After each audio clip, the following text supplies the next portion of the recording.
All right, welcome back, everybody. There's that aerial shot that we're giving you here in Alexandra with Santon just in the background. Just you can see it there in your shot at the moment. The sun beginning to rise here.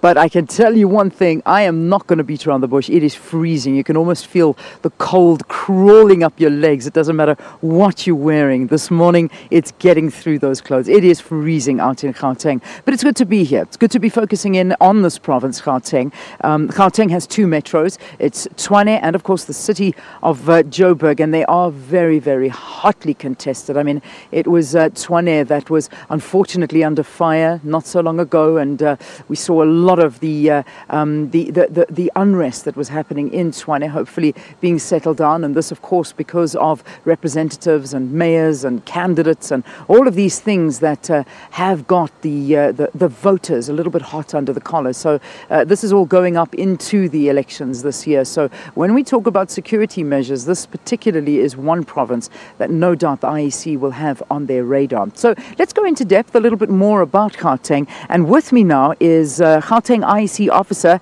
Masego Sheburi. It's good to have you here on Morning Live. Welcome to a very freezing cold Johannesburg. Thank you, Leanne. Good morning. Yeah, good morning. All right, so let's break it down. What are we looking at in Gauteng? How many voting stations have we got?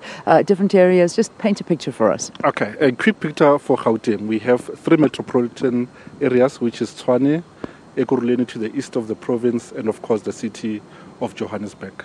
For these elections, we're going to have 1 municipality less because the MDB has taken a decision to merge the municipalities of Randfontein and Western area to constitute a single Category B municipality.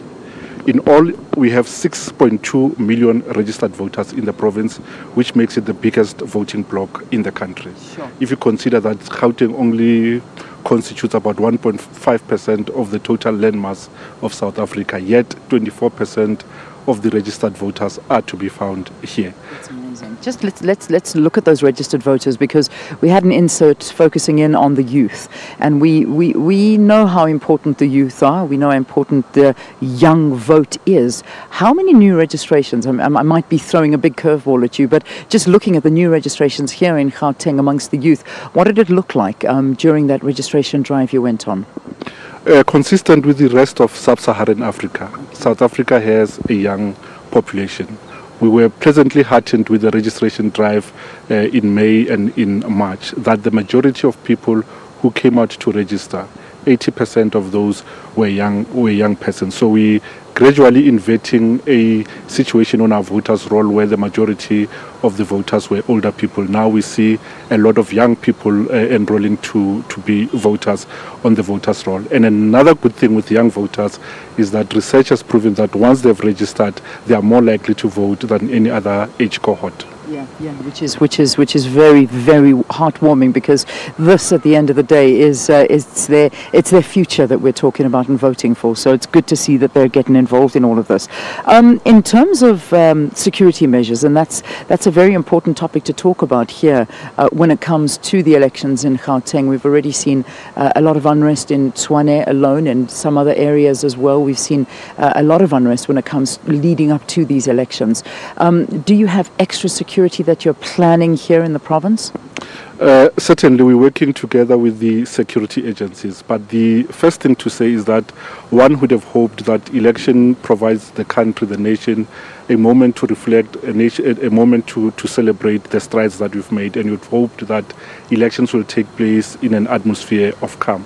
But having observed what has been happening across the country and in certain parts of this province, we have enlisted the services of the South African Police Services in order to create conditions under which truly free and fair elections can take place. So we're working with SABC to highlight areas where we're going to be challenged, to see whether working with other social partners like the church community and NGOs and community-based organization to first impact on the environment so that there is no need to have resort to the police. We'll use the police as a last resort, but the police are highly involved in the planning for these elections. Yeah.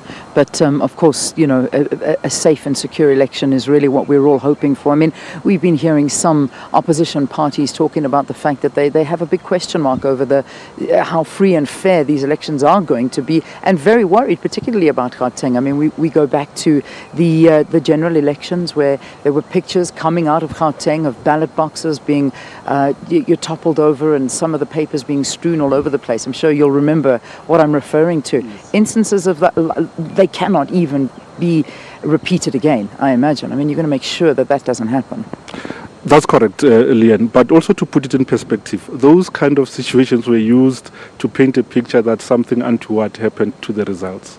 And we know that those ballot papers had been accounted for, they had been counted, and the result slip for those ballots had been produced. And we ask for political parties that where they think there are gaps in our operations, they must take the matter up with us. Where they think we are in the wrong, they must raise the matter with us. Or more preferably, they can approach the electoral court and adduce evidence in front of the court so that the court can make the necessary corrective actions. But just to confirm, in 2014, there was nothing untoward as it relates to the results. It is unfortunate that we had those instances of ballot boxes that were posted on social media and made the mainstream media headlines.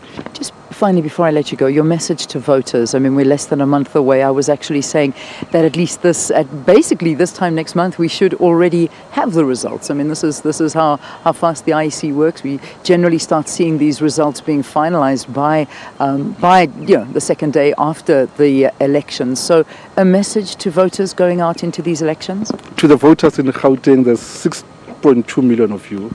To political parties, there's enough votes to go around, so there's no need to create no-go zones.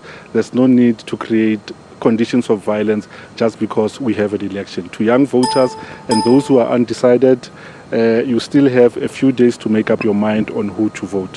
For those who are unable to go to voting stations owing to illness or physical condition, you still have an opportunity until this Friday to apply for a special vote so that we can come to your area where you are confined and allow you to cast and make your choice. All right, Masego, thank you for talking to us here on the program. Masego Sheburi is the Gauteng IEC officer. We'll definitely be talking to you again as our broadcast continues around the elections, and we'll certainly be at the heart of it all, the IEC Centre in Pretoria on that day. Thanks so much again. Thank you, Leanne. All right.